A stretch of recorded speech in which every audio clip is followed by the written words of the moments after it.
Madame, Monsieur, bonsoir. À la une de cette édition, Marlène Schiappa annonce le chaos après le Covid. Later today, the CDC is expected to announce new guidelines for safely reopening schools. 3.8 million people, mainly the over 80s, have already received their first dose. Vielen Schulen mehr Corona-Verdachtsfälle als vor den Ferien. Una signora anziana positiva al Covid è stata temporaneamente. Au travers de la boîte aux lettres du service social. Mais on se rend compte des moyens qu'on donne à ces travailleurs sociaux. 200 ressortissants étrangers, dont 9 Belges, s'apprêtent à fuir la ville confinée suite à l'apparition de ce que l'OMS appelle alors un nouveau coronavirus. Nous, c'est vraiment, comme je te disais, le 14 mars, quand on a dit au revoir à tout le monde, on a vraiment cette idée de lui, ok, s'il chope quoi que ce soit, on ne reverra pas à la fin de tout ça. Et c'était une situation inédite, très difficile à gérer, et nous cherchons des solutions. De créer des espaces extérieurs qui permettent d'organiser un confinement pour 300 personnes, ce qui tient de la pure folie de garder les gens 24 heures sur 24. Pas de masque, pas de matériel, ils mettaient des sacs poubelles pour se protéger. Vous trouviez qu'on était en Belgique, vous? On s'est retrouvé dans plusieurs situations à devoir faire face à un retour en maison de repos sur l'injonction du milieu hospitalier de personnes qui étaient manifestement malades, manifestement atteintes du Covid, en tout cas diagnostiquées comme telles, et pour lesquelles le milieu hospitalier décidait de ne plus poursuivre les soins. Point de vue matériel en classe, on nous demande que les enfants se lavent les mains à chaque rentrée et sortie de la classe, mais vu qu'on ne peut plus utiliser des essuie-mains pour s'essuyer les mains, ils doivent s'essuyer avec du papier qu'on n'a plus. Dans un autre magasin, ces deux femmes se battent pour obtenir le dernier paquet de papier toilette. Le rayon a été dévalisé. L'une des deux clientes a pourtant son caddie déjà rempli. Des scènes qui sont la conséquence d'une psychose grandissante face à l'épidémie de coronavirus. It was a year of incredible chaos.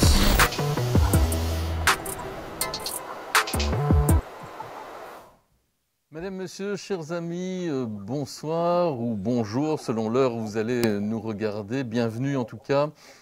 Vous l'avez compris, nous allons parler d'une situation chaotique, celle que nous n'avons pas manqué de vivre ensemble depuis un an. Le chaos ou gérer le chaos, ça s'apprend. Nous allons en parler ce soir avec un invité en particulier, mais à mes côtés, Véronique de Keyser, présidente du Centre d'action laïque. Avant de lui laisser la parole pour présenter, Véronique, l'ensemble en fait, d'un cycle de réflexions et de conférences, je voudrais que vous vous rendiez compte qu'en plan large du studio, nous sommes dans une situation où nous respectons parfaitement les distances, ce qui doit nous permettre donc de poser cet acte et d'enlever en fait, le masque sans prendre de risques à propos des mesures nécessaires à respecter. Véronique de Keyser, donc un système qui va permettre au Centre d'action laïque de réfléchir pendant maintenant quelques semaines, voire quelques mois. Ceci n'est qu'un début en quelque sorte. Ceci n'est qu'un début, c'est effectivement la première conférence du cycle sur la santé en général, une seule santé que nous ouvrons ce soir. Alors, beaucoup pourraient me dire, mais finalement, qu'est-ce que la laïcité a à voir dans cette affaire? Beaucoup sans doute, et surtout dans les questions à aborder, les questions éthiques notamment, et les réponses à construire. Alors, je voudrais faire une toute petite explication de ça. D'abord, on vit, vous l'avez vu, un moment, vous l'avez vu dans ce qui vient de passer, un moment qui est absolument inimaginable. Et j'emploie le mot inimaginable parce que c'est un chaos sur lequel nous ne parvenons plus à donner du sens. Et c'est bien ça le problème. Et pas seulement à cause de la pandémie qui nous frappe, mais parce que, par bien des aspects, ce chaos remet le monde que nous connaissons en question. Pas seulement nous-mêmes, mais le monde. Et c'est à ce titre que, comme tous les chocs, ce changement continuel crée des vulnérabilités et la place est libre pour que germent des thèses qui sont des thèses complotistes ou des esprits subversifs peuvent lancer des fake news. La question du vrai, du faux, du juste, du pas juste échappe totalement. Et donc, c'est un chaos qui fragilise nos démocraties, comme elle fragilise chacun d'entre nous. Alors, vous allez me dire, mais ce n'est pas la première pandémie qu'on connaît, qu'on a vécue dans l'histoire. Non, ce n'est pas la première pandémie, et si on la rapporte à la grippe espagnole de 2018, la pandémie du Covid-19 est certainement beaucoup moins meurtrière, puisque celle de la grippe espagnole avait fait au moins 5 millions de morts, au moins, c'est-à-dire autant que la Grande Guerre. Alors, qu'est-ce que ceci a de particulier? Mais il y a au moins 3 caractéristiques, à mon avis, qui font que ça nous abasourdit à ce point-là. D'abord, l'extraordinaire rapidité de vitesse de propagation du virus. Un virus qui s'est propagé à la vitesse de l'éclair, et ça, c'est dû à l'interconnexion du monde dans lequel nous vivons et à l'accroissement de la mobilité interne qui a été érigée quasi comme un dogme. La mobilité, c'est tout. Mais ça nous rend beaucoup plus vulnérables. Le deuxième facteur, je crois, qui a son importance, c'est que en quelques semaines, et par une cascade de décisions qui sont des décisions politiques, l'économie s'est à peu près arrêtée. L'économie s'est arrêtée, les frontières se sont fermées, les gens ont vu disparaître le monde habituel. Et puis la dernière, et c'est ce dont on va certainement beaucoup parler, mais il y a eu ces mesures d'urgence, des mesures d'urgence qui durent depuis presque un an maintenant, ou plus qu'un an déjà, et qui sont des mesures qui ont balayé tous nos droits fondamentaux. Pour la bonne cause, je le veux bien, mais tous nos droits fondamentaux, c'est-à-dire notre possibilité, notre liberté de circuler, notre possibilité de voir nos proches, notre possibilité de dire adieu à ceux qui allaient mourir, de les enterrer dignement, ce qui est inimaginable complètement. Plus de culture, plus d'école, plus rien. Et je pense que ce sont ces décisions politiques qui, accompagnant une pandémie qui était entre guillemets naturelle, font qu'aujourd'hui on a l'impression qu'on ne vit plus, et on ne vit plus, dans le même monde qu'hier. Alors, il y a malgré tout des bonnes nouvelles. Alors les bonnes nouvelles, je vais les lister très vite. La première, c'est que les dirigeants politiques ont pris des décisions et des mesures d'urgence, mais ils l'ont fait en mettant, en tout cas à ce jour, la santé avant l'économie. Rien que ça, c'est un séisme. La deuxième bonne nouvelle, c'est la découverte si rapide, parce qu'il y avait eu des travaux antérieurs, de vaccins, et leur remise sur le marché 1 an à peine après le début de la pandémie. C'est du jamais vu, c'est du jamais vu. Et la troisième bonne nouvelle, et elle nous concerne tous, c'est l'énorme élan de solidarité qui, absolument partout, ça a émergé absolument partout, et il y a eu tous ces gens de la première ligne qui sont vraiment des héros inconnus de la pandémie. On parle des soignants, mais on peut parler aussi des caissières de grands magasins, des policiers, de tous ces inconnus qui ont fait que finalement, les services publics, les services de santé ont tenu et nos démocraties n'ont pas vacillé. Et effectivement, à l'heure actuelle, on verra bien avec l'accroissement de la dette, mais pas un pays jusqu'à présent ne s'est effondré. Alors vous allez me dire, bonne nouvelle tout ça. Oui, mais, et on vient au sujet de ce soir, la mauvaise nouvelle, c'est que les scientifiques prédisent d'autres virus tout aussi meurtriers, à un horizon qui n'est pas demain, qui n'est pas la semaine prochaine, mais à un horizon d'1 à 2 décades. Et ils disent aussi que dans 1 à 2 décades, la première cause de mortalité au monde sera les pandémies dont les agents pathogènes résisteront aux médicaments connus. Ce n'est pas une prédiction de Cassandre, c'est la réalité de la prédiction scientifique.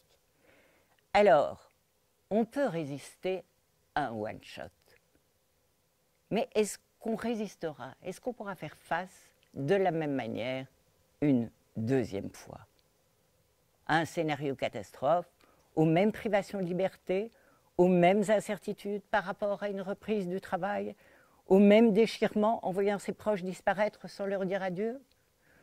Tout ce que l'on sait aujourd'hui du choc post-traumatique, nous amène à penser le contraire.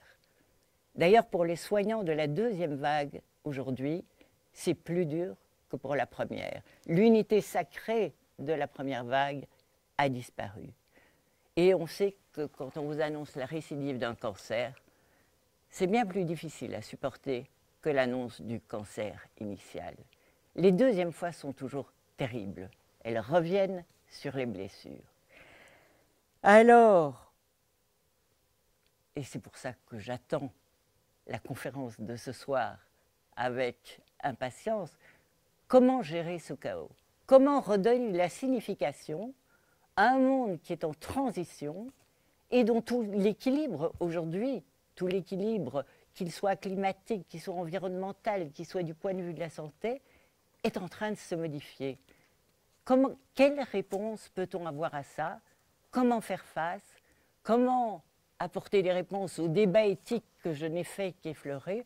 Mais tout ça, figurez-vous, tout ça, gérer le chaos, mais aussi s'intéresser aux pandémies à venir, s'intéresser à la santé de la planète, et la santé de la planète qui n'est qu'une finalement, et nous ne sommes qu'un élément parmi le vivant, eh bien ça, c'est effectivement le thème de la campagne Une seule santé que nous lançons ce soir. Alors, un mot sur cette campagne, elle se fera, et il a accepté, donc il le dit publiquement, elle se fera avec Eddy, bien sûr. Non seulement il l'a accepté, mais il l'a pensé avec nous, on est en train de la mettre en point ensemble. Elle se fera en deux phases. La première phase va s'intéresser, à partir de la gestion du chaos, à tout ce qui est vaccin, création du vaccin, quel vaccin, pourquoi, comment, et surtout, qui peut l'acheter, qui sait se le payer, comment est-il distribué, est-ce qu'il ne faudrait pas faire du vaccin un bien public commun et de la santé un bien commun de l'humanité, comment sanctuariser quelque part la santé dans un monde qui est complètement marchandisé. Ce sera des beaux thèmes. Donc, première phase, il y aura un colloque à la fin de cette première phase. Et ce colloque portera sur les inégalités devant la santé au niveau personnel, au niveau national et au niveau international, puisque aujourd'hui, ces inégalités sont portées à l'ONU et ils sont portés aussi par de grands démocrates qui essayent d'arriver à réduire ces inégalités. Nous avons créé, la pandémie a renforcé une société de vulnérabilité. À nous maintenant de faire une société de solidarité. La deuxième phase, eh bien, elle traitera de One Health, c'est-à-dire une seule santé, une santé du vivant, une santé de l'environnement, une santé par rapport à la planète à propos du climat, et une santé des êtres humains, sachant que les fameux virus dont on parle, c'est le Covid et tant d'autres, sont d'abord passés par les animaux avant de toucher l'homme. Ça a été le cas pour le sida, c'est le cas pour la plupart, c'est le cas des coronavirus en général. Donc, le vaccin ne permettra pas de prévenir les pandémies à venir. Si nous voulons les prévenir, il faut repenser globalement la santé de la planète. Voilà ce qui est sur la table aujourd'hui. On a des grands noms, je ne vais pas vous les donner tout de suite. Je voulais simplement vous dire que nous avons aujourd'hui la fierté d'accueillir pour inaugurer ce cycle Patrick Lagadec, et que le 31 mars, il y aura la seconde conférence, il y en aura une par mois, et cette conférence sera justement sur cette idée du vaccin comme bien public accessible à tous. Cette deuxième conférence sera avec Michel Goldman et avec Mathias de Waterpro. Voilà, et je te repasse le micro. Merci beaucoup. On va donc effectivement s'intéresser ce soir à l'apprentissage de la gestion du chaos, parce que la gestion de la crise, la gestion de la complexité, la gestion du chaos, ça s'apprend. Pour ce faire, nous avons effectivement le plaisir ce soir de nous faire accompagner en réflexion par Patrick Lagadec. Patrick Lagadec est chercheur français, spécialiste de cette gestion du risque et de la gestion de crise, directeur honoraire à l'école polytechnique de Paris, consultant aussi sur le pilotage de situations complexes et chaotiques. Bonsoir, cher Patrick Lagadec. Bonsoir. Merci d'être en direct avec nous. J'ai envie de vous poser cette question. Le chaos, lorsque vous entreprenez vos contacts avec les gestionnaires un peu paniqués, le chaos, vous le définissez comment pour elles et pour eux? Vous leur dites c'est quoi le chaos? Comment vous leur expliquez le chaos? J'en prendrais peut-être une formule d'un philosophe que j'avais interrogé qui disait le chaos, c'est la plus profonde terreur des humains. C'est quand on perd les références, les ancrages, quand les cartes à disposition ne sont plus les bonnes, et quand on s'acharne à retrouver les mêmes lieux, les mêmes grammaires sur une carte qui a disparu, avec un GPS qui ne marche plus. Et donc ça nous est très étranger. Et enfin, si je reprends ce que je viens d'entendre, vous avez vu d'abord ces vidéos, et moi j'ai noté 3 mots, j'ai noté avalanche, tension, épuisement. Et après la prise de parole de la présidente, la dignité, le sens, la solidarité. Donc on a déjà d'un côté tout ce qui est tremblement de terre fondamental lorsque des choses comme cela arrivent, et les exigences à mettre en face pour être capable, je dirais pas, parce qu'il faut beaucoup d'humilité dans l'affaire, gérer le chaos, mais au moins naviguer dans un milieu qui n'est pas le milieu habituel pour lequel j'ai déjà toutes les réponses.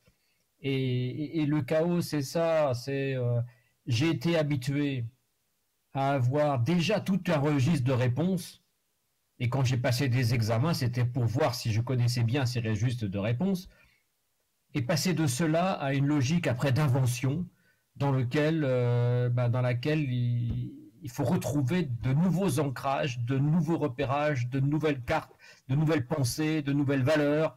Et c'est ce passage entre les deux qu'il faut essayer de faire sans se prendre le premier rocher, quoi. Patrick, vous venez d'évoquer cette gestion ou cette tension. La tension, elle est aussi entre le public des citoyennes et des citoyens et les dirigeants, on va dire globalement, politiques, économiques, peu importe, celles et ceux dont on pense qu'ils sont responsables de notre sécurité. On a, ces dernières décennies en particulier, imaginé que le risque zéro existait et que l'on pouvait donc tout préempter, tout prévoir. On a des panneaux sur nos routes nous indiquant qu'il y a eu tellement de morts sur les routes l'an dernier qu'il vaudrait mieux ou ralentir, voire ne plus rouler. Est-ce que l'on peut tout prévoir? Est-ce que gérer le chaos, c'est l'anticiper ou être capable de le gérer au moment même?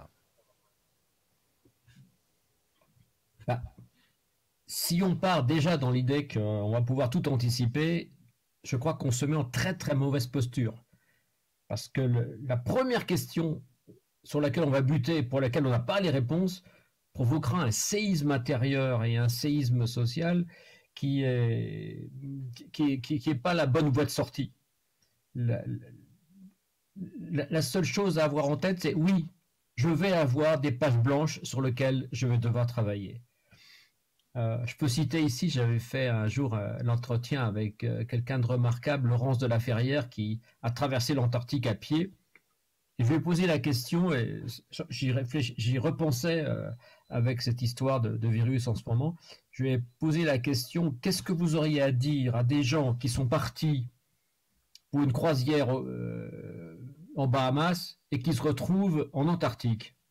Alors là, elle explosait de rire en me disant, mais ça va leur faire drôle. Et après, elle s'est ressaisie en disant, bon, ben écoutez, oui, ils vont se retrouver dans une situation qui n'était vraiment pas prévue.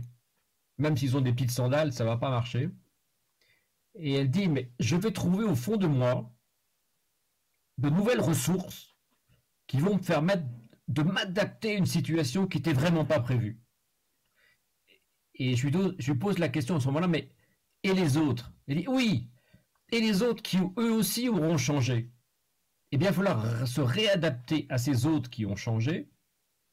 Et elle ajoute quelque chose qui est magnifique, parce que je crois qu'en ce moment, on a besoin de prendre un peu de hauteur et de se ressourcer en énergie, parce que c'est épuisant pour tout le monde.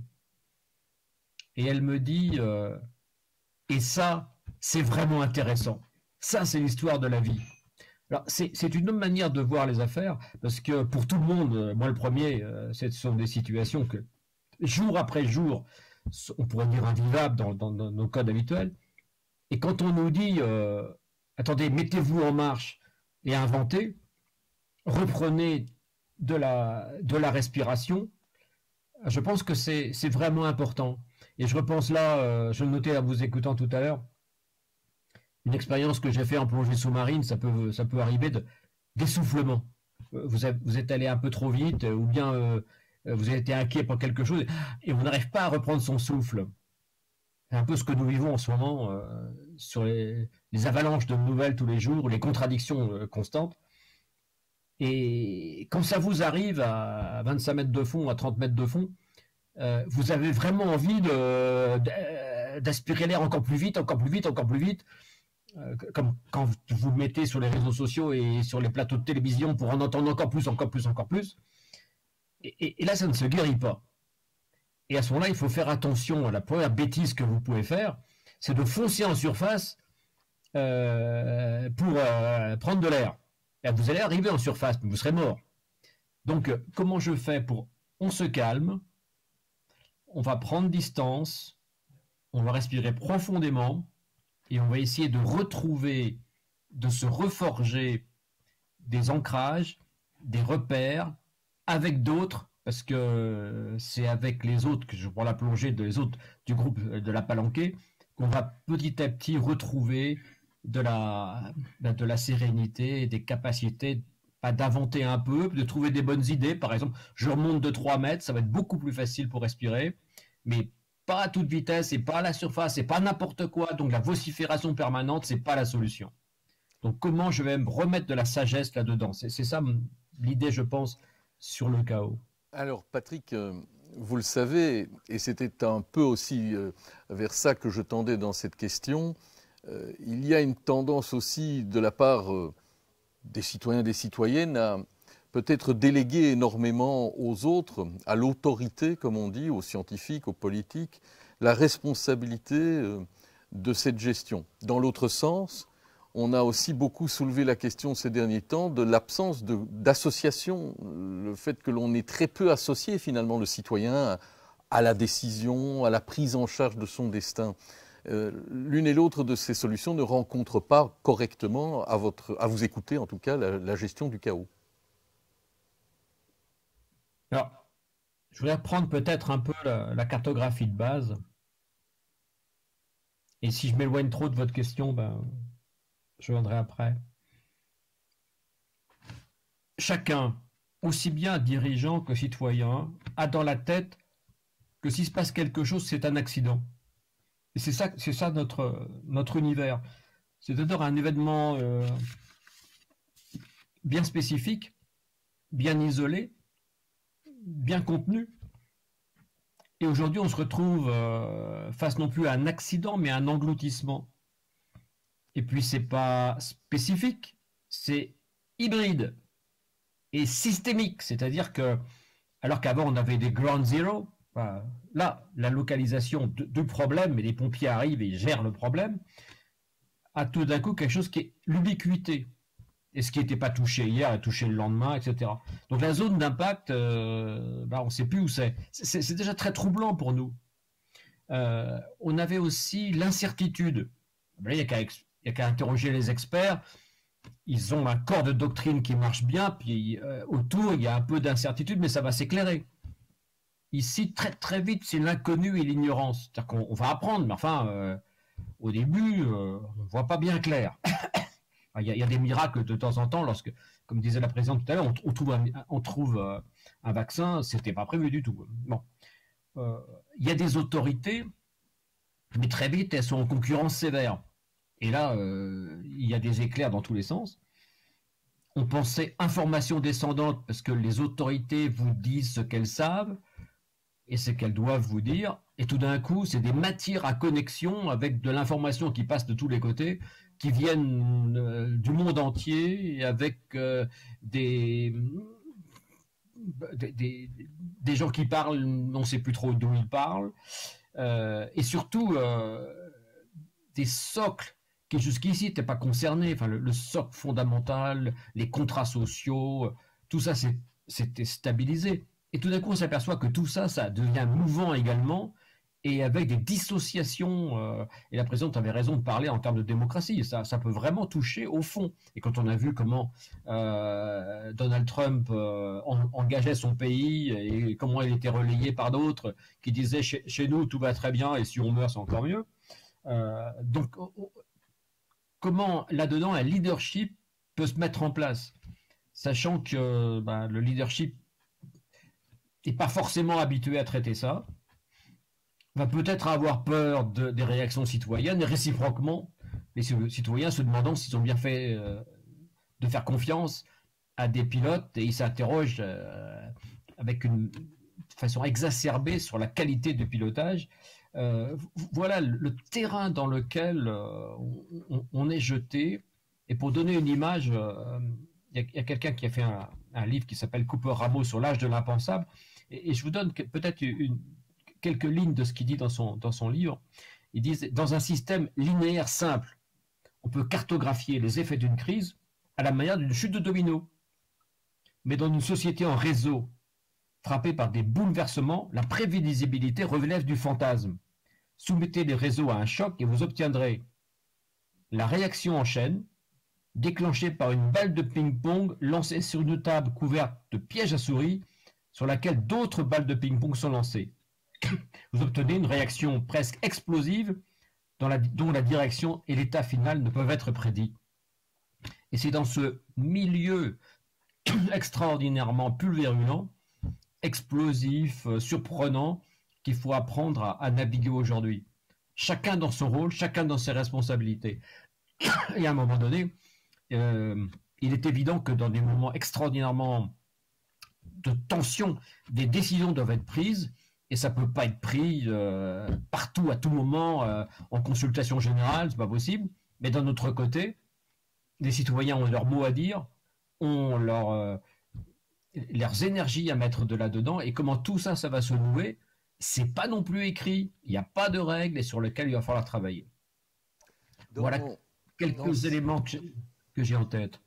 Oui, dans cette question de la gestion, ou en tout cas de la capacité à réagir à une situation complexe et de crise et chaotique, comment ferait-on l'apprentissage de cela? Est-ce qu'on doit, dès aujourd'hui, à l'école, dès le plus jeune âge, apprendre que la certitude est relative, que le doute est salvateur, que la crise est quelque chose dont on ne doit pas forcément avoir peur? Comment on fait? Comment on fait pour que dès le plus jeune âge, à l'école, on apprenne à ne pas paniquer en plongée, Patrick Lagadec? J'ai l'habitude de dire que il ne faut pas demander aux élèves, si je prends le cas de la France, de CM2 ou de CM1, à 6 ans, de prendre en charge les questions qu'on refuse de traiter au niveau des grandes écoles, l'université, etc.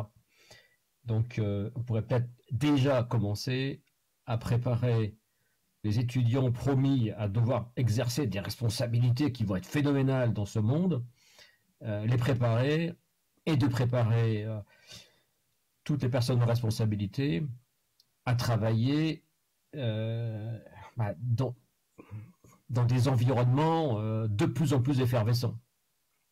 Parce que comme vous disiez tout à l'heure, c'est pas la dernière chose qu'on va avoir à traiter, il peut y en avoir d'autres. Et donc l'idée c'est comment je me mets en travail là-dessus.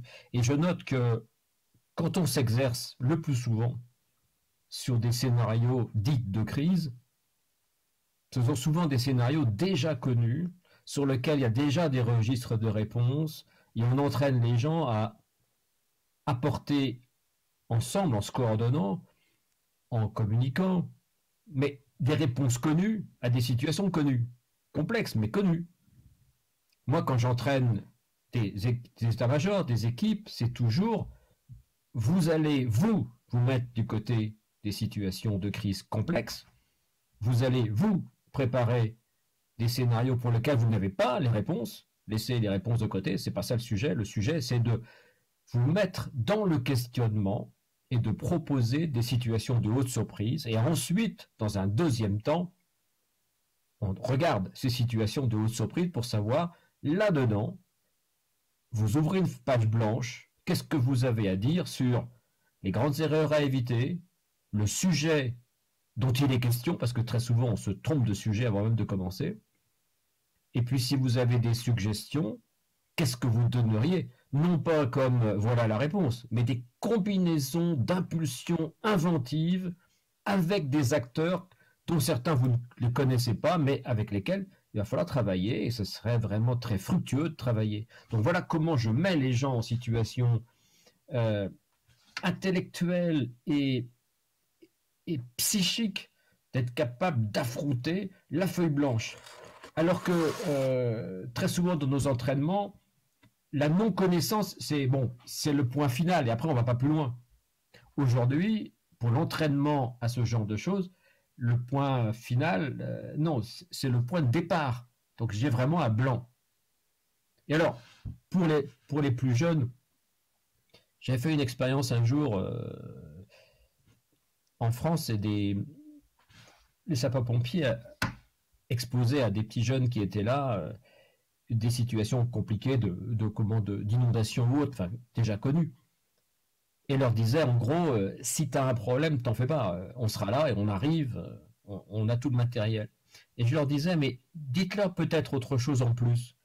Lorsque à Banda Aceh, le jour du grand tsunami, c'est une petite fille de 10 ans, une Anglaise, qui a fait évacuer une plage, et elle a sauvé 100 personnes. Parce que quand elle a vu tout le monde qui se précipitait, en voyant la mer qui se retirait, parce que c'était tellement extraordinaire pour aller voir ce qu'il y avait qui était découvert, elle a compris. C'était son cours de géographie de quelques semaines auparavant. Ceci était annonciateur d'une grosse vague, d'un tsunami. Et elle est allée voir son père, elle a convaincu, ils sont allés voir le responsable de l'hôtel, et avec le responsable de l'hôtel, ils ont fait évacuer la plage. Et je leur disais aux sapeurs-pompiers, dites-leur à ces jeunes-là, c'est peut-être vous qui sauverez la situation. Donc, vous le mettez en responsabilité face à quelque chose. Et on a besoin de vous. Et ça, je trouve que c'est beaucoup plus puissant que de leur dire, surtout ne faites rien, on sera là, on s'occupera des affaires. Parce que dans un monde de plus en plus non programmé, il est important de dire que chacun va avoir sa place, sa responsabilité. Ça ne résout pas tout, mais on se met en capacité d'agir de façon responsable et de trouver en soi des ressources et de se mettre en position de ne pas être passif en attendant que les choses rentrent dans le cadre. Et je crois que ce sont des impulsions de départ comme ça qu'il faut avoir pour commencer à aborder de façon non dissociée une situation qui de toute façon n'apporte pas les clés en même temps qu'elle se présente. Dans un instant, Patrick Lagadec, on va poursuivre, notamment avec une interpellation d'un politologue belge que nous avons joint. Et aussi, nous accueillerons les réactions sur le chat. Nous invitons d'ailleurs celles et ceux qui nous suivent, si elles souhaitent réagir, à ne pas hésiter à poster leurs questions. Vincent Colson viendra dans un instant, d'ailleurs, une première fois, nous rendre compte des grandes tendances. Mais peut-être, Véronique de Keyser, déjà quelques mots-clés que vous retenez entre votre introduction et ce que Patrick Lagadec vient de nous dévoiler. Oui, c'est plus que des mots-clés, c'est des questions que je me pose en l'écoutant. Et peut-être la première, c'est celle de la remontée de la créativité qui vient d'en bas. On dit souvent que, je pense à la petite fille faisant évacuer la plage, parvenant à toucher son père, le gérant, il y a un mode de communication qui est local, là, bien entendu, mais qui a trouvé son chemin. Et d'habitude, quand on entend parler de catastrophe, on dit toujours que le système de commandement doit être très rigide, il doit être top-down. Un petit peu à la manière militaire, parce que ce sont beaucoup de choses, il faut que la chaîne de communication soit claire, etc. Et je constate, pour écouter tous les scientifiques aujourd'hui par rapport à la pandémie, je constate que de plus en plus, on me parle de la nécessité de solutions qui soient trouvées sur le terrain, qui ne vont pas aller jusque tout en haut, mais qu'il n'est pas possible de prévoir effectivement chaque situation particulière et donc que c'est localement que les bonnes mesures doivent être prises au bon moment. Ça, c'est un point qui est un point que je crois important. Le deuxième, peut-être, il n'a pas souligné, mais moi, j'y ai pensé en l'écoutant tout de suite, dans un phénomène comme une catastrophe ou un chaos qui bouge toujours. Patrick nous a dit qu'il ne fallait surtout pas planifier.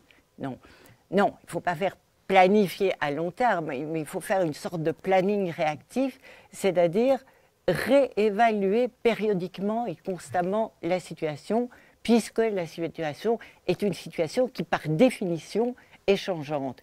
Et donc, cette idée de ne pas se laisser pétrifier, mais de prendre une première décision, et puis de réévaluer si ça ne va pas, et puis de cheminer comme ça, de construire un chemin qui n'est pas totalement dépourvu de sens, mais de le réajuster. Je crois que ça, c'est une piste aussi dans la gestion du chaos. Patrick Lagadec, une réaction rapide à cela, notamment aussi à cette première idée développée par Véronique de Keyser, faire remonter aussi du terrain local et ne pas avoir une chaîne de commandement rigide du sommet jusqu'à la base? Oui, tout à fait. Le tout, ça ne nous est pas très familier. Bon, en écho, je peux prendre un exemple remarquable que j'ai trouvé d'un maire sur l'île de Ré pendant la tempête Xynthia. Il voulait alerter sa population. Il est passé par 3 associations qui sont sur le tourisme parce qu'eux, ils avaient des réseaux Internet et ils ont comme ça alerté 600 personnes. Et lui, s'est chargé avec son conseil municipal d'aller voir les personnes âgées qui n'ont pas d'Internet chez eux et ensemble, ils ont traité. Mais lui, par contre, à 3 heures du matin, il a appelé la préfecture pour avoir une grosse pelle mécanique. Et c'est la grosse pelle qui a permis d'ouvrir après des routes qui ont permis aux pompiers de venir. Donc vous voyez, comme vous disiez, cet enchevêtrement d'énergie et le tout avec beaucoup d'ouverture et des petites flammes extraordinaires. Il dit à un moment donné, j'ai allumé la lumière de la mairie. C'était une petite lumière dans la nuit et c'était extraordinairement symbolique. Et puis en plus, on peut après planifier un peu. Maintenant, les groupes électrogènes, je les mettrai en haut et non pas en bas, parce qu'avec l'inondation, ça peut très bien ne pas marcher. Donc, voilà l'intelligence collective en action, quoi. Je vous propose, Patrick Lagadec, chers amis, d'entendre également l'interpellation de Vincent Laborderie. Vincent Laborderie est politologue à l'UC Louvain, l'auteur d'une carte blanche récemment publiée dans la presse où il mettait en garde contre la tentation qu'un certain nombre de nos responsables politiques ces derniers temps ont de se faire accompagner, non même plus, dit-il, de se faire dicter la parole par une série d'experts, parole qui serait ensuite présentée comme une vérité scientifique incontestable, en quelque sorte le politique se défaussant de sa responsabilité de choix en disant « il n'y a pas d'alternative, ce que disent les experts c'est la science et la science ça ne se discute pas ». On l'écoute. Il est toujours difficile de prédire l'avenir, mais en tout cas, la période qu'on a vue, effectivement, on a un certain nombre de gens, d'experts qui sont intervenus dans le débat public de manière très forte, très approfondie, sur base de leur expertise, sur base de leurs connaissances. Et la particularité de cette crise, je trouve, c'est que ces personnes sont intervenues quelque part, parfois à la place du politique, en prenant des positions qui sont des positions de l'ordre de la décision et non pas du conseil, et en plus en ayant une exposition médiatique et une force de frappe médiatique qui est, dans certains cas, bien supérieure aux politiques, en fait. Est-ce que le risque, c'est qu'au nom d'une science réputée objective et indiscutable, on en arrive à ne plus avoir qu'une seule option, celle qui serait défendue par ces scientifiques et ces experts? Oui, bien sûr, c'est ce qu'on voit, c'est-à-dire que dès maintenant, on voit certains hommes politiques qui se défaussent sur l'avis des experts pour dire qu'ils prennent cette décision, mais qu'il n'en est pas vraiment une parce qu'il n'y a pas le choix, les circonstances sont ceci, sont cela, et donc ça ça rappelle en fait la formule de Margaret Thatcher qui disait "There is no alternative", qui imposait sa politique néolibérale sur base des recommandations d'autres experts, qui n'étaient pas des experts virologues ou médicaux, mais des experts économiques. Et ça a mené à quelques catastrophes.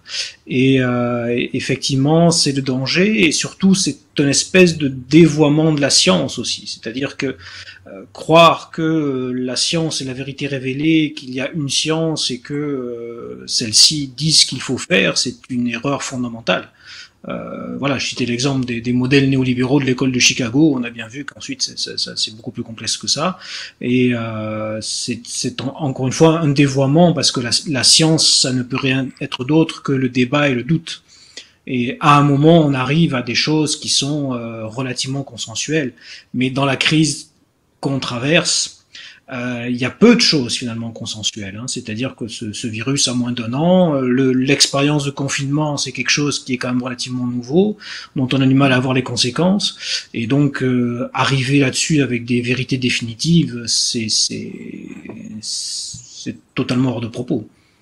Ça veut dire que ce que l'on affirme et qui ne devrait être que des hypothèses scientifiques ajoutées au statut du technocrate et ajoutées à la mise en congé à peu près permanente des parlements à l'époque du terrorisme, voire à l'époque déjà de la crise financière et à présent à la crise Covid, c'est un risque majeur selon vous pour nos démocraties? Oui, bien sûr. Bien sûr, c'est un risque majeur dans son fonctionnement. Alors, il y a le risque qu'on voit, qu'on connaît, c'est-à-dire la restriction des libertés, les libertés de mouvement, liberté de rassemblement, etc. Mais moi, je veux dire à plus long terme, hein, c'est-à-dire même une fois que toutes ces libertés seront rétablies, eh bien, il y a un risque de décrédibilisation du politique et d'avoir finalement la population qui se demande à quoi sert le politique, à quoi bon voter pour des gens qui expliquent qu'ils n'ont pas de pouvoir finalement, et qui n'ont pas de pouvoir de décision.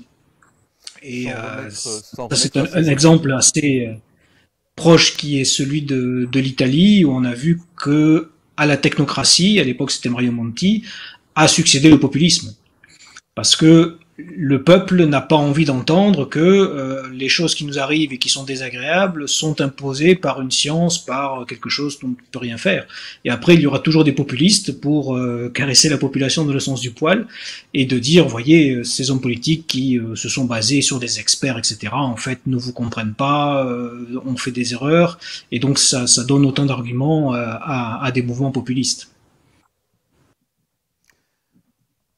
Voilà une série déjà d'interpellations signées par Vincent Laborderie qu'on va évidemment débroussailler avec Patrick Lagadec dans un instant. Mais Vinciane Colson, bonsoir évidemment. Bonsoir. Il y a des réactions, j'imagine aussi, de celles et ceux qui nous suivent. Mais oui, il y a plusieurs réactions. Alors déjà, il y a l'image de la plongée de notre invité qui est visiblement très parlante parce que plusieurs de nos internautes ont vraiment relevé cette image. Et c'est vrai que beaucoup disent effectivement, tout le monde panique un jour en plongée, ça arrive de paniquer, mais ce qui fait la différence, c'est l'entraînement, c'est la pratique. Et donc ça, c'est une des choses que notre invité disait. Mais en internaute, nous disait quand même, oui, ok, il faut reprendre sa respiration, mais que dire à ceux qui sont déjà asphyxiés dans notre société aujourd'hui et qui ont bien du mal à respirer profondément? Eux, finalement, ils ne remonteront jamais, ils coulent. Donc voilà, que leur répondre à eux? Donc ça, c'était une première chose qui a été relevée. On avait une deuxième question qui ressort, c'est finalement le fait que l'être humain a une grande capacité d'adaptation, hein, mais il a aussi une grande propension à se lamenter. Et est-ce que le fait de aujourd'hui se focaliser sur les lamentations, en tout cas c'est l'avis de notre internaute, et on sait que c'est l'avis aussi de certains experts en Belgique en tout cas, est-ce que le fait de se lamenter empêche de trouver des solutions et d'avancer et d'aller plus loin? Et je dirais qu'il y a une troisième question qui me semblait intéressante dans les questions qui ont été posées par les internautes. C'est est-ce qu'on peut faire ou non un parallèle avec le climat? Parce que est-ce que dans la question du climat, on est ou pas dans le chaos?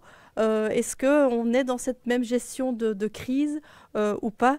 Donc c'était voilà, plusieurs questions qui ont été relevées par nos internautes pour notre invité, M. Lagadec. Merci, on va évidemment le rejoindre immédiatement et vous nous reviendrez d'ailleurs encore au moins une deuxième fois, Vinciane Colson, avec le reste de ces questions. Patrick Lagadec, peut-être d'abord sur ce qu'évoquait aussi Vincent Laborderie il y a un instant, cette parole présentée comme quasi infaillible, la science mise en avant comme une forme de dogme infaillible, alors que normalement aucun scientifique ne prétendra en situation ici comme ailleurs autre chose que le fait qu'il travaille sur des hypothèses scientifiques à vérifier et pas sur des vérités établies une fois pour toutes. Et pourtant on sent que le politique a envie de dire il y a là une vérité, il n'y a pas d'autre alternative, suivez-nous ou suivez-les.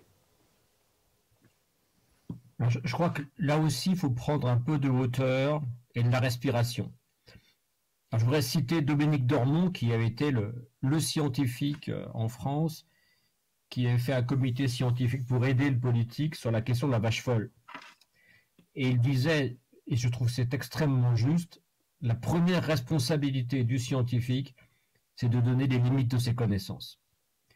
Et il ajoutait, la première question que le politique doit poser aux scientifiques, c'est quelles sont les limites de vos connaissances pour que le pilotage reste bien du côté du monde scientifique, du monde politique, pardon. Mais ça suppose aussi qu'il y ait, ce qui se fait très peu, un entraînement des experts à se retrouver en situation extraordinairement complexe des crises d'aujourd'hui, avec une mise en boucle médiatique qui peut faire perdre un peu les pédales, une exposition non pas à l'incertitude, mais à un paradigme qui ne fonctionne plus et sur lequel il faut travailler à très très haute vitesse.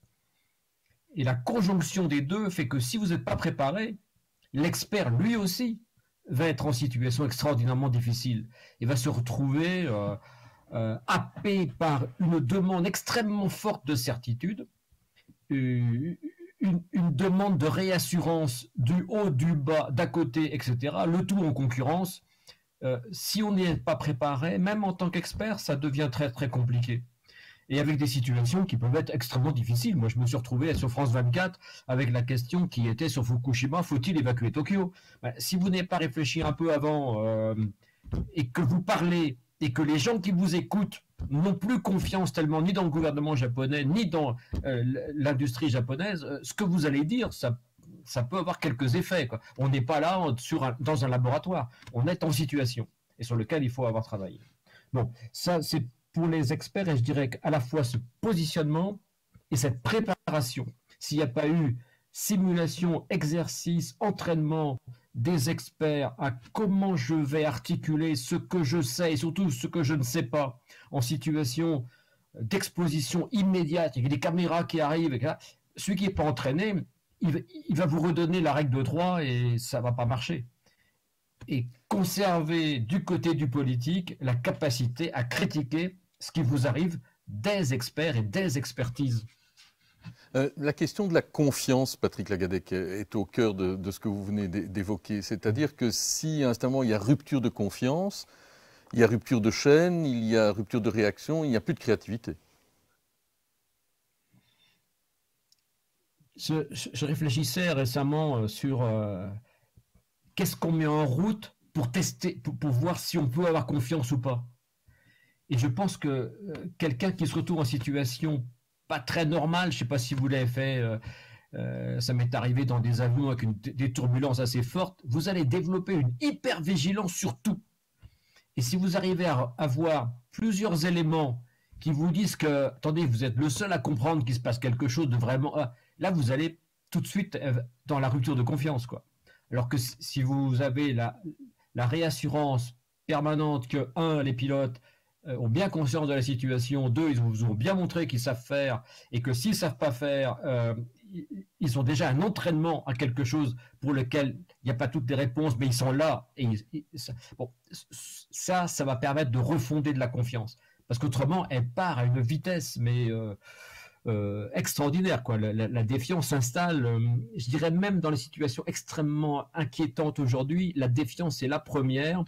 Et le problème qu'a le politique, tout responsable à tous les niveaux, c'est de réinstaurer de la confiance en montrant oui, je suis là.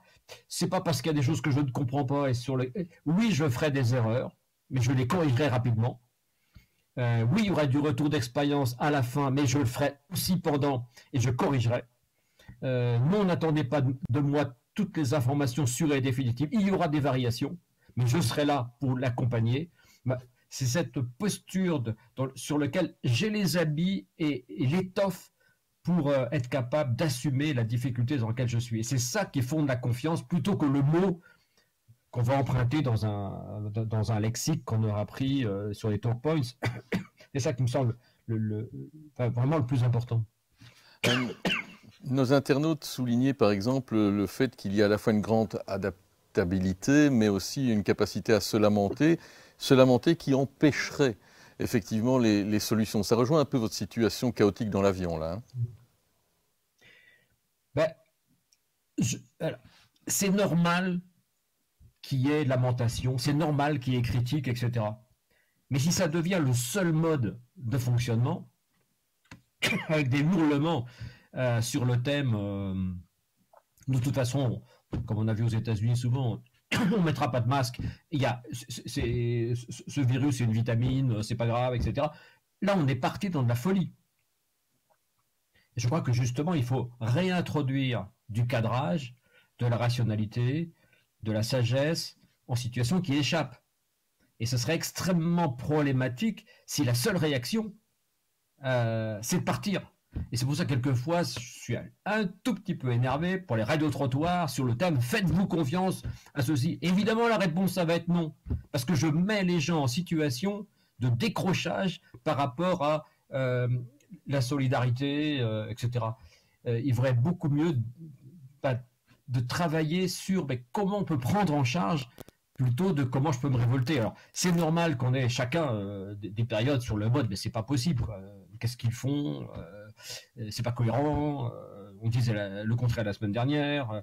Ça, c'est normal. Mais le mode fondamental doit être beaucoup plus d'investissement et d'implication plutôt que de dégager seulement sur je dis n'importe quoi et comme ça je serai un héros sur les réseaux sociaux, quoi. L'asphyxie, votre image de la plongée qui manifestement a fait mouche, Patrick, ce risque d'asphyxie, qu'est-ce qu'on fait pour ces personnes qui sont déjà traditionnellement en société asphyxiées, en situation de déliquescence sociale, en situation d'abandon? Qu'est-ce qu'on fait pour ces personnes-là qui risquent de ne jamais remonter à la surface? Là, à la fois, il y a du macro et du micro. Du macro, il y a des décisions qui peuvent être prises pour que tous ceux qui sont en dessous de la ligne de flottaison ne soient pas envoyés, puis on dira, bon, on va prendre... comme sur le Titanic, quoi. Titanic, il y avait des cadeaux de sauvetage pour les premières classes, des gilets de sauvetage pour les secondes classes, et rien pour les troisièmes. Donc voilà. Et les premières classes ne voulaient même pas embarquer dans les petits canaux de sauvetage, au prétexte qu'ils étaient peut-être un peu dangereux, alors qu'on leur avait dit que le Titanic était insubmersible. Vous voyez, le genre de... c'est effrayant dans cette perspective. Donc vraiment, comment je peux aider par des décisions économiques et autres ceux qui se retrouvent provisoirement, mais également parce qu'ils étaient déjà en situation compliquée, en situation vraiment très compliquée. Et puis, comment par le bas, les solidarités locales extrêmement ténues, précises, dans le tissu, j'allais dire quartier par quartier, immeuble par immeuble, peuvent être là pour aider. Et on a vu des tas de manifestations comme ça pour aller chercher à manger à des gens qui étaient touchés par le virus, par exemple. Bon, mais ça reste, et ça restera, dans tous les chocs, un problème majeur. Comment je fais pour sauver le navire? Le choix cynique qui a été évoqué dans la petite séquence de lancement, qui avait servi d'ailleurs de teaser pour notre rencontre de ce soir. Patrick Lagadec, ce directeur général de Centre public d'aide sociale, évoquait l'idée qu'à un certain moment, des hôpitaux avaient mis fin à des soins et obligés à réintégrer dans des maisons de retraite, qu'on appellerait des EHPAD en France, des personnes manifestement atteintes du Covid. Il y a une capacité à un certain moment, pour reprendre votre image du Titanic, alors à renvoyer par le fond ou en troisième classe en disant tant pis, on fait des choix. Est-ce qu'il y a des choix cyniques? Est-ce que c'est justifié en temps de crise et de chaos de poser des choix cyniques? Je sauve les bien portants, les autres, dégâts collatéraux. Cynique, c'est totalement inacceptable. La seule question qui se pose, c'est qu'est-ce que je fais quand je suis dans une situation qui est devenue ingérable à l'intérieur des moyens, des cadres, des codes que je peux avoir. Et là, c'est vraiment très compliqué, quoi. Et pour reprendre encore peut-être une expérience de plongée sous-marine, vous savez, quand on fait de la plongée, il y a des dizaines et des dizaines de pages sur la sécurité, vous apprenez ça par cœur, et la dernière page du livre, c'est de vous dire, si vous êtes complètement perdu à un moment donné, vous suivez les bulles, quoi, ça remontera, quoi. Et un jour, j'ai plongé aux Maldives, et là, l'instructeur local qui était avec nous a dit, faites attention, quelquefois, ici, les bulles, ça descend. Alors, vous ne comprenez rien, parce que physiquement, c'est pas possible. Mais après, il vous explique qu'il y a des courants tellement forts que les bulles peuvent descendre. À ce moment-là, vous pouvez descendre très très loin, très très bas, quoi. Et alors, on lui a posé la question, mais comment on fait pour les paliers de décompression à la fin? Parce que quelquefois, ça remonte. Alors, s'il y a des courants ascendants, vous mettez les palmes en haut. Et il a eu une très belle image en disant, toute la palanquée, tout le groupe se tient comme ça. Et vous mettez tous à palmer la tête en bas. Et vous allez rester comme ça à 3 mètres et pas vous faire remonter. Et il a ajouté, mais bien ensemble, hein, parce que la semaine dernière, ils étaient 4, chacun a joué pour soi, et ils sont tous morts. Donc, il y a des moments où c'est extrêmement tendu, et comme disait Laurence de la Ferrière encore que j'interviewais, il y a des moments, quand vous êtes en Antarctique, là, vous êtes entre la vie et la mort pendant 12 heures, donc il ne faut pas faire n'importe quoi, quoi. On ne peut pas balancer tout, et puis non. Il faut être extrêmement concentré et faire avec d'autres le mieux que l'on trouve dans la situation. Et c'est cette question de responsabilité, de respiration, qu'il faut essayer de... À un moment donné, on est crevé, on laisse tomber, mais de reprendre avec d'autres de temps en temps pour faire un point, en disant stop, on s'arrête un peu, on réfléchit, on se ressource. Et c'est là-dedans où on trouve des moyens de naviguer dans ces situations torrentielles, quoi. La question climatique, hein, Patrick Lagadec, a été soulevée. Est-ce que l'on est là aussi dans une situation chaotique? Est-ce qu'on peut pendant longtemps qualifier de chaos quelque chose que l'on connaît, que l'on appréhende? Parce que c'est déjà dans les années 70, puis 80, 90, 2000... que des rapports internationaux ont pointé ce risque, les rapports du GIEC se superposent les uns aux autres. Il devient difficile de dire que l'on ne sait pas. Et pourtant, on a le sentiment que le chaos reste toujours quelque chose qui arrive parce que l'on ne voit pas poindre la réalisation des solutions proposées. Il se trouve que je vous parle d'une vallée qui a subi un cataclysme le 2 octobre, c'est au-dessus de Nice. C'est totalement méconnaissable. Il y avait un petit ruisseau absolument charmant avec des berges bien rayonnantes et bien verdoyantes. Et c'est devenu un oued de 400 mètres de large avec que des rochers. Il n'y a plus de terre, il n'y a plus rien. Et les gens disent que d'ici 2 siècles, ça devait être réparé. Mais bon,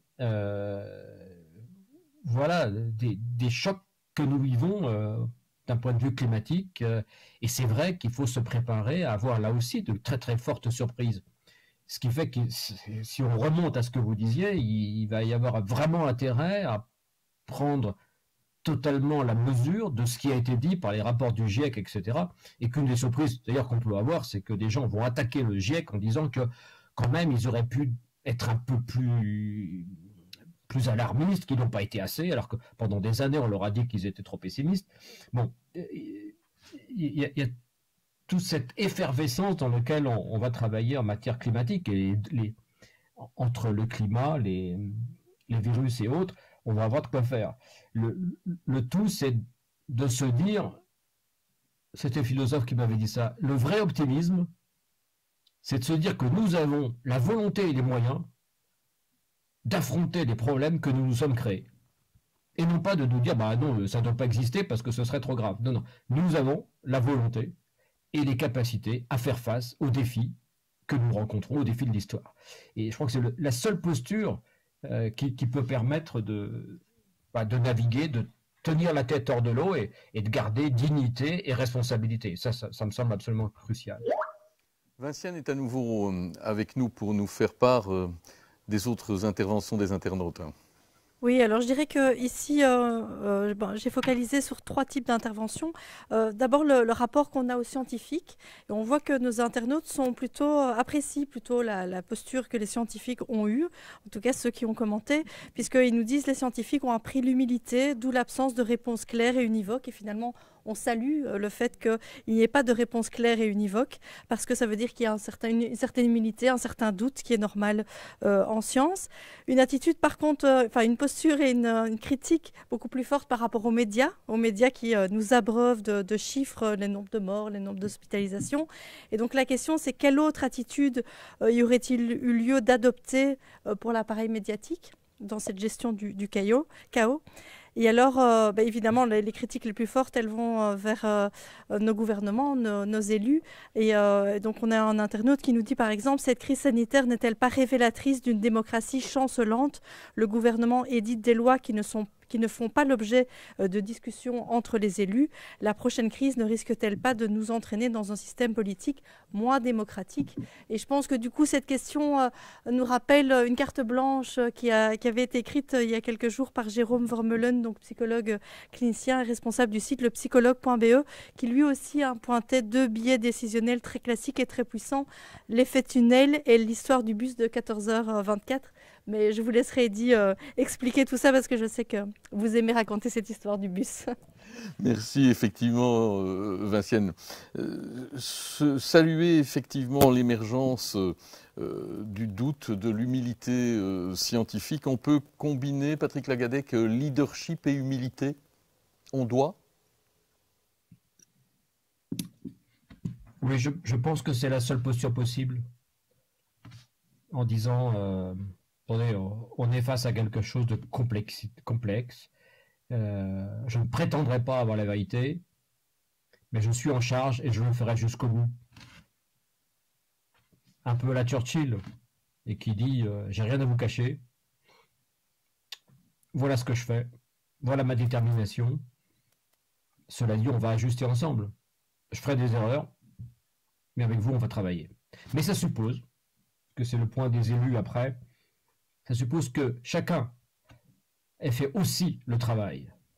Quand j'entends des élus dire arrêtez de nous infantiliser, cela dit, je veux beaucoup de policiers en plus parce qu'ils ne vont pas obéir aux demandes que vous allez faire. Donc il faut être un peu rationnel. On ne peut pas dire non plus, surtout ne reportez pas les élections parce qu'autrement c'est un coup d'État, et puis venir 15 jours après de dire vous avez eu tort de les reporter, etc. Enfin, un peu de responsabilité, de dignité, autrement tout le monde va y perdre à la fois son latin et sa respectabilité, quoi. Donc je pense que, et si du côté des élus et des responsables, quel que soit le niveau, il n'y a pas de préparation à ces situations de blanc, ils vont fuir dans des excitations permanentes qui passeront par des facilités médiatiques et autres. Je pense que là, c'est suffisamment grave pour qu'il y ait de la gravité dans l'affaire et qu'on réfléchisse sur comment on peut s'y prendre ensemble pour trouver les meilleures trajectoires. C'est pas le moment, comme disait Kissinger sur les affaires internationales, mais c'est vrai pour ce genre d'affaires aussi, on ne fait pas de petits coups, quoi. Le petit coup par derrière, en disant le contraire de ce qu'on a affirmé la veille, et en disant que le gouvernement a tort, parce que, etc.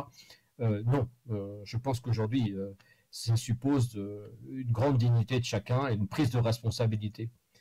Et c'est dans la qualité de la prise de responsabilité des uns et des autres que se jugera à la fois la robustesse démocratique et après les choix démocratiques qui peuvent être faits, qui doivent être faits à la fin des épreuves et au fil des rendez-vous. Mais la démocratie, c'est pas seulement je tape sur le gouvernement et puis j'attends de voir ce qu'il fait, je dirais le contraire, quoi. Non. La question des médias, comment garder son sang-froid face à la fois un déferlement médiatique et comment, pour les médias, à la fois répondre à l'hyper-demande, à l'hyper-sollicitation, sans en faire ni trop ni trop peu?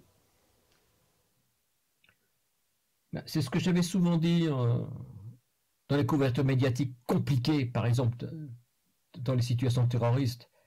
La capacité du média à dire, attendez, de temps en temps, voilà où nous en sommes, voilà ce que nous faisons, voilà des contradictions sur lesquelles nous sommes, faire véritablement un travail de journaliste, c'est-à-dire, c'est pas une caméra fixe, quoi. C'est pas 10 caméras qui fonctionnent en même temps avec le son à fond sur chacune des caméras. C'est la capacité à trier de l'information, à essayer d'éclairer où on en est, où on en était, les questions qu'on peut avoir. Et c'est dans cette prise de recul que le média peut se faire son autorité aujourd'hui, comme dans toutes les situations très compliquées. Sainte-Beuve-Méry le disait très très bien. Capacité à prendre du recul, à analyser, à donner les éléments. C'est pas une question de censure ou de liberté, c'est pas ça. C'est une question de force. Autrement, comme on dit, bientôt il n'y aura plus de journalistes. Hein. Chacun sera avec sa caméra, balancera ça sur des réseaux, et puis plus il y en a, moins on comprend, et puis ça va bien. Je pense que là, il y a un véritable travail de qualité, d'analyse de où on en est du processus d'information. Mais là encore, pour être capable de le faire, ça suppose que les équipes qui génèrent, qui trient et qui font l'information se soient préparées à qu'est-ce que je ferais si j'étais devant une situation mais dans laquelle moi-même je ne comprends pas, mes interlocuteurs non plus, je risque d'être submergé par des experts ou autres qui écrasent le tout. Comment je garde moi le pilotage de l'information que je suis en train de donner. S'il n'y a pas de préparation, c'est extrêmement compliqué, parce que là, la caméra arrive, et puis qu'est-ce que je dis il ne faut pas que ça se termine sur le mode, surtout ne quittez pas l'antenne, ça va être pire, quoi. Donc, comment je le fais pour introduire cette respiration et cette distanciation, et c'est dans cette sagesse-là que les médias feront leur crédibilité, leur force et leur robustesse en situation démocratique. Il n'y a qu'à regarder ce qui s'était passé aux États-Unis il y a quelque temps. On finit par faire une course au faux en permanence, quoi, et en disant soyons tous dans le faux et ça ira peut-être très bien, quoi. On ne sort pas du chaotique en prêchant le faux en permanence, quoi. Vinciane faisait référence aussi à cette carte blanche ou à certaines réactions sur nos réseaux sociaux qui rejoignaient cette carte blanche de Jérôme Vermeulen, responsable de psychologie.be. Deux effets qui peuvent affecter notre perception du cerveau en cas de crise.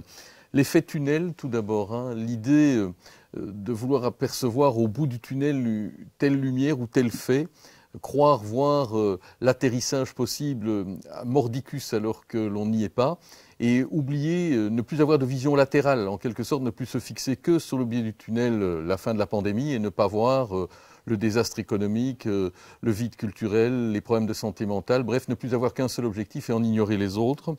Et puis, ce fameux effet du tram de 14h24, je suis à l'arrêt du tramway, j'attends celui qui doit arriver à 14h24, il n'est pas là à 14h24, pas plus qu'à 14h34, à 14h44, je me dis, il serait peut-être temps que je me mette en route à pied, parce que, après tout, si j'étais déjà parti à 14h24 à pied, j'y serais déjà, mais j'ai tellement investi en temps d'attente qu'il serait vraiment stupide que dans 3 minutes, alors que je serai entre deux arrêts, le tram me dépasse. Alors je vais encore attendre un peu. Et à 23h45, j'attends toujours. Jérôme Vermeulen dit il faut qu'en moment de crise, malgré le doute, et on a entendu beaucoup ces temps-ci dire on a déjà tellement investi, encore un peu s'il vous plaît, attendez, soyez patients, les choses vont arriver. Il dit il faut se fixer un seuil et à partir de là, il faut accepter parfois de changer de cap. Bon, je vais essayer d'identifier les quelques points de repère, parce que là, on est sur une situation, vous dites, comment je pilote là-dedans, pour pas être soit dans l'effet tunnel, soit dans... attendez, je vous dis que demain c'est fini, sinon, tous à la plage. Les repères que j'ai pour traiter ces situations. 1, j'ai à faire une hémorragie. Et donc, il va falloir traiter une foule de choses en même temps et surtout être dans le rythme de la crise, dans le rythme des événements. rythme qui va changer, mais qui risque d'être extrêmement rapide et sur lequel je ne peux pas dire bah, on va faire une étude, on verra bien, etc. Donc c'est traiter l'hémorragie. Le deuxième point que je dois avoir, c'est je vais devoir incarner la chose. Je suis responsable, quel que soit le niveau. Ça va prendre une personnalité pour prendre en charge l'affaire. C'est pas uniquement du cérébral. La troisième exigence, c'est de prendre du recul. Et là, c'est effectivement, est-ce que je suis dans un effet tunnel? Est-ce qu'on pense tous pareil parce que on a l'impression que ça va être plus simple? Est-ce qu'on part tous parce qu'on se dit bon, on a attendu suffisamment, ça ira bien? Ou bien est-ce qu'on se dit tous, bah écoutez, le 1er avril, si c'est pas terminé, poisson d'avril, et puis on se retrouve tous dans les bars. Bon, attention à la folie de l'aveuglement ou du suivisme, voilà.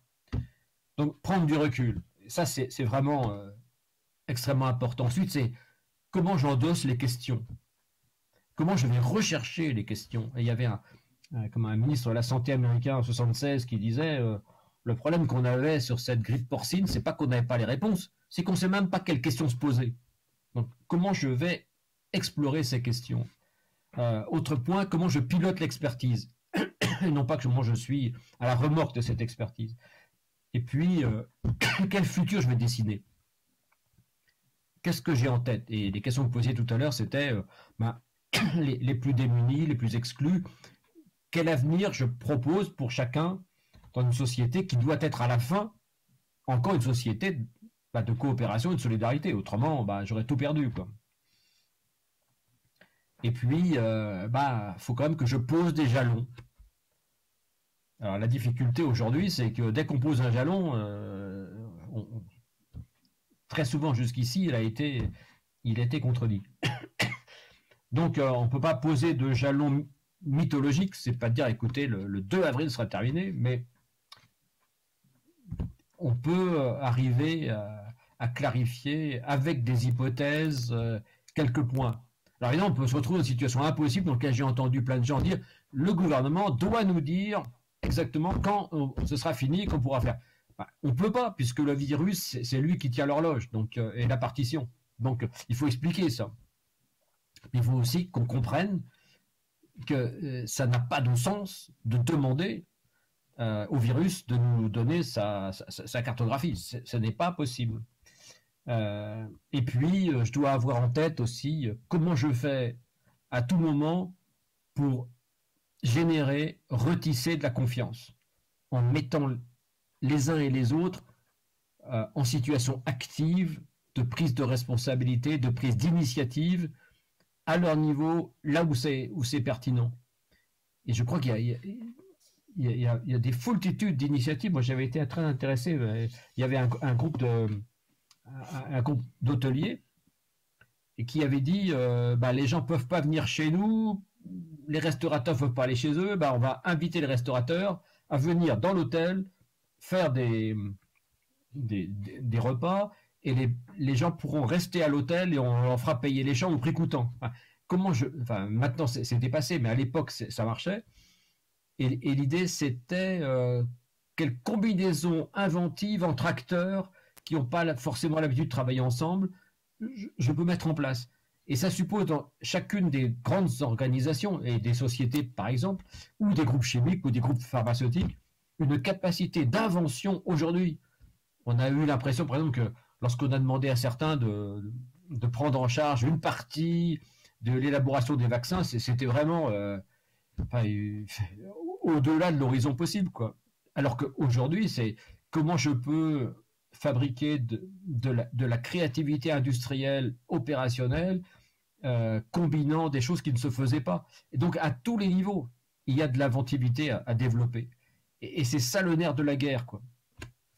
Une ultime question pour aujourd'hui, Patrick Lagadec, mais forcément, elle intéresse à la fois la dynamique d'un centre comme le Centre d'Action Laïque et plus largement la citoyenneté.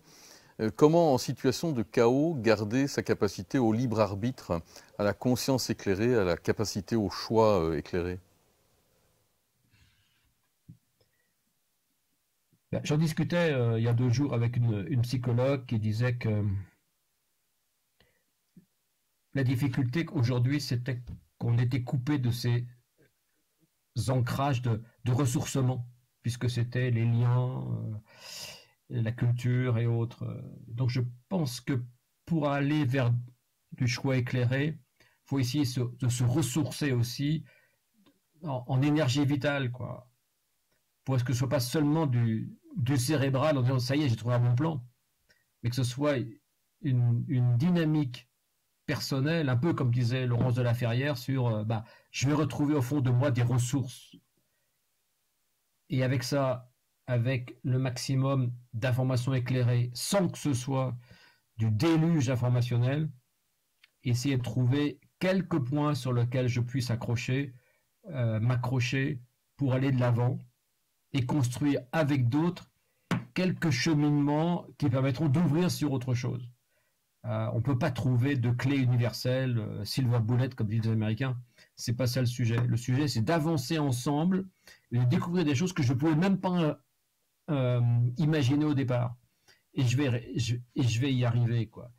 Et c'est cette énergie-là qu'il faut essayer d'ancrer, de développer et de trouver avec d'autres, quoi. C'est facile à dire, hein, mais je pense qu'il faut se mettre en route sur ce type de pistes, et à la fois personnelles et collectives.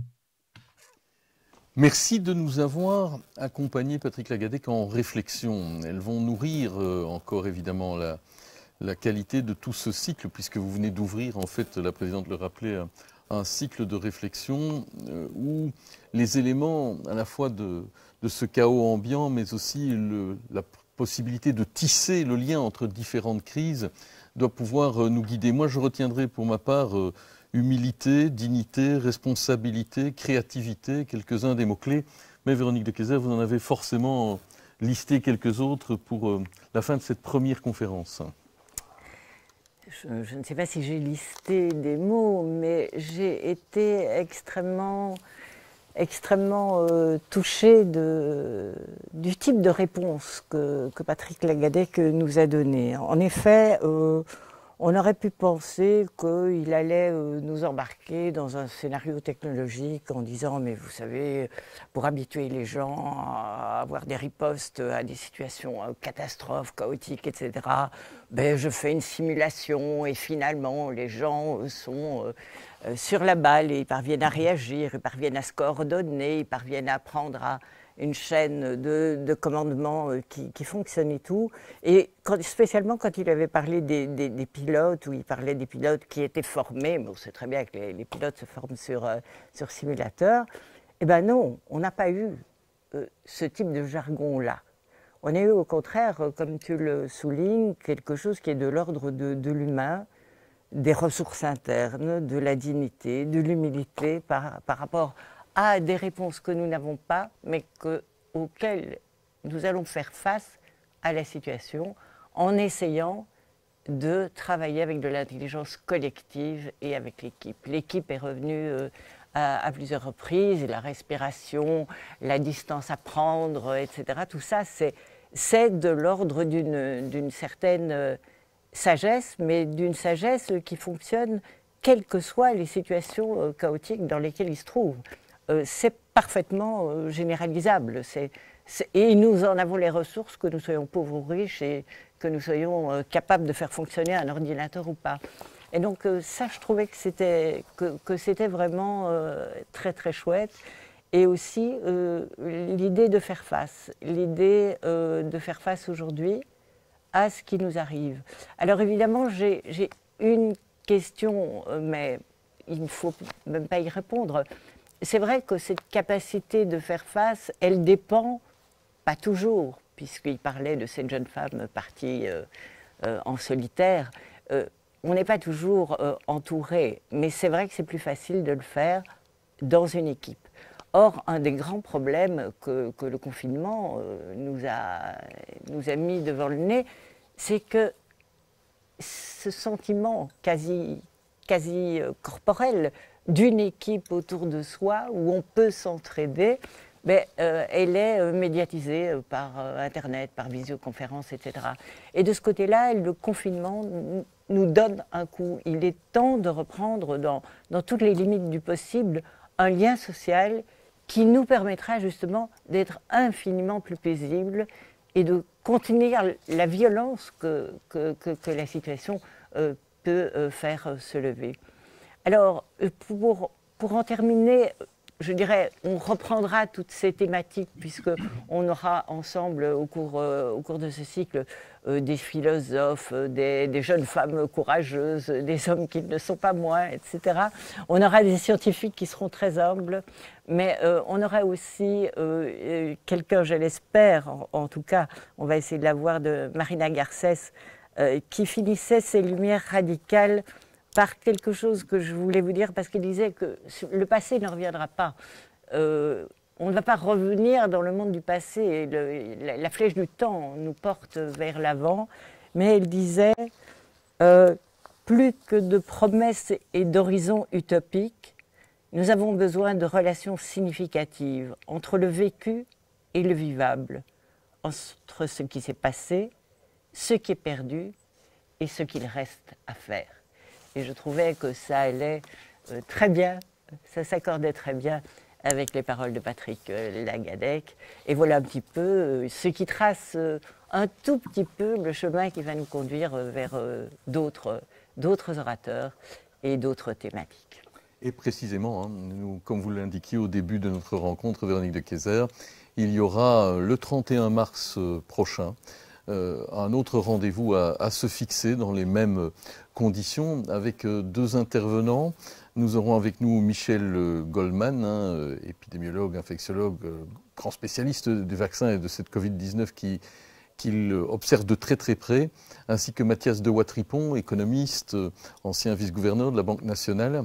Ils vont venir réfléchir avec nous à l'accessibilité, vous l'avez dit, des soins en général, du vaccin en particulier, et puis aussi sur cette nouvelle perspective de nouvelle gouvernance qu'ils souhaitent mondialiser sur un bien commun universel que serait la santé et l'accès au vaccin. De belles questions de citoyenneté, donc aussi de laïcité. On se fixe donc déjà le rendez-vous le 31 mars prochain. Et évidemment, la séquence de ce soir ainsi que toutes les questions qu'elles ont abordées seront retrouvables sur les réseaux sociaux et sur les sites bien dédicacés, les pages bien dédicacées du Centre d'action laïque. Excellente soirée ou excellente journée en fonction de l'heure où vous nous aurez écoutés. Je voulais le remercier, je n'ai pas eu le temps dans mon intervention. Merci beaucoup de nous avoir fait le plaisir d'ouvrir ce cycle avec nous. Merci Patrick Lagadec.